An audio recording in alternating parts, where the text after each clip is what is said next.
It was such a cerebral relationship. It was so much tale telling, which happens here, which is disingenuous, versus the communication down here, which is authentic. It all became clear. Right. Yeah. What did you get from the session we had? The coaching session that did not get recorded. Do you want to talk about what that was like for you? I realized that I ignored my intuition. At around 5 a.m., Yeah. I woke up to the sensation of someone tickling me, but nobody was there. Oh my goodness. Which confuses me because I don't recognize this person. What does this person look like? Like maybe between 30 something and 40 something Black woman, just expressionless, kind of like wide eyed a little bit, didn't say anything, just tickled me. Will she tickle you? My armpit. Your armpit? My right armpit. Wow. Yep. Something is communicating with you.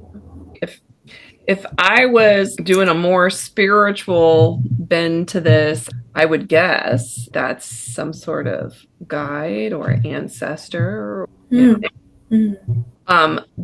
scientific way would be to say, isn't that interesting how your unconscious mind is communicating with you? Mm-hmm. Yeah. Something is communicating with you. Mm-hmm. Getting your attention. I learned also in our session that I ignored my intuition. I learned that intuition comes in the form, for me, of clarity, like this watery like substance, I guess. Color blue. It's so clean. It's pure. And you connected to that through your body. Exactly. It showed up more as I channeled it. Mm-hmm.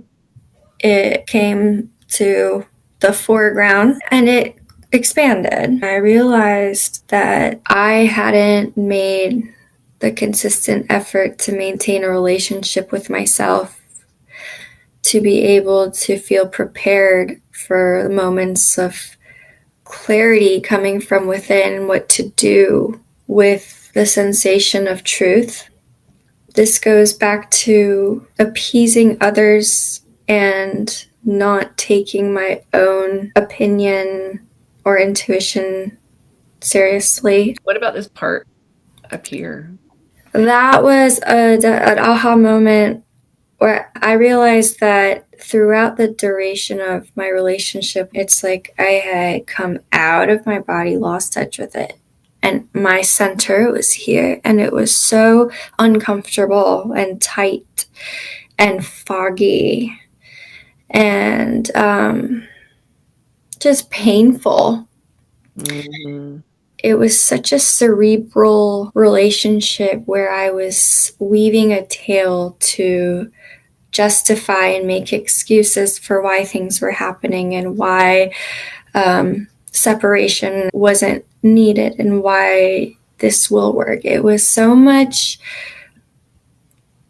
tale telling, which happens here, which is disingenuous, versus the communication down here, which is authentic to what I know to be true.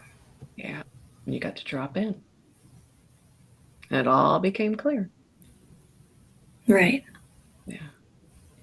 I learned also that there are other signs I ignored from my body.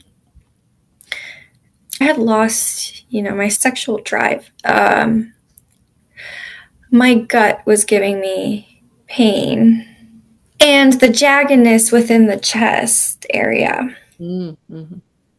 I come now to understand as like a sign that I'm not safe or I'm not comfortable with what's happening. Mm. Maybe as we swallow it down, it goes further down. It did affect my gut, as I mentioned.